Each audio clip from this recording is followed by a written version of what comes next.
बांग्लादेश में शेख हसीना के सरकार का तख्ता पलट होने के बाद अब भारत में मौजूद हैं शेख हसीना, लेकिन कब तक वो भारत में रहेंगी और आखिर उनका राजनीतिक क्षरण कहां होगा, इस पर सभी की निगाहें टिकी हुई हैं। सभी इस बारे में सोच रहे हैं। लेकिन क्या आपको पता है कि 1975 में भी शेख हसीना भारत आई थी और करीब 6 साल तक गुप्त तरीके से वो यहीं दिल्ली में रुकी थी।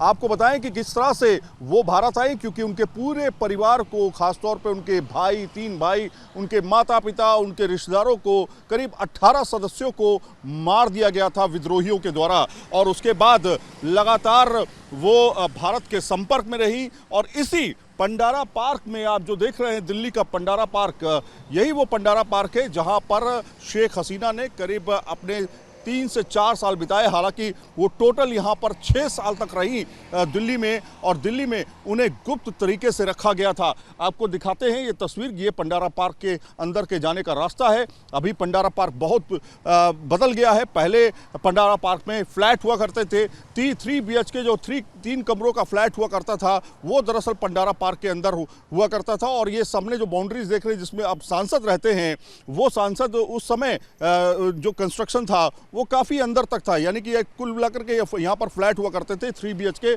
फ्लैट हुआ करते थे, जिसमें शेख हसीना रहा करती थी। 1975 में जब वो यहाँ पर आई, उस समय वहाँ यानी बांग्लादेश के हालात बहुत ख़राब हो चुके थे और लगातार शेख हसीना के परिवार को ख़त्म करने की साजिश रची गई थी। 18 लोग उनके एक तरह से ख़त्म कर दिए गए थे। और उसके बाद उन्होंने पंडारा पार्क में इसी जगह पे आकर के शरण ली थी। वो जर्मनी गई थी, जर्मनी के बाद दिल्ली आई, और दिल्ली में ठीक पंडारा पार्क के अंदर जो फ्लैट है, 3 कमरों का जो बेडरूम वाला फ्लैट है, उसमें वो रहती थी। और आपको बताएं कि उनके नाम को भी बदल दिया गया था। उनको शेख हसीना उस समय नहीं जाना जाता था, बल्कि मिस्टर एंड मिसेस मजुमदार के नाम से उनको जाना जाता था। और वो इसी सड़क से मूवमेंट करती थी। हालांकि उनको बाहर निकलने की बहुत आज़ादी नहीं थी उस समय, क्योंकि विद्रोहियों का माना यह जाता था कि विद्रोही उनके यहाँ तक, घर तक पहुँच सकते हैं अगर वो पता चलता है तो इसलिए उनकी सिक्योरिटी को बहुत ज़्यादा टाइटन रखा गया था। बहुत ज़्यादा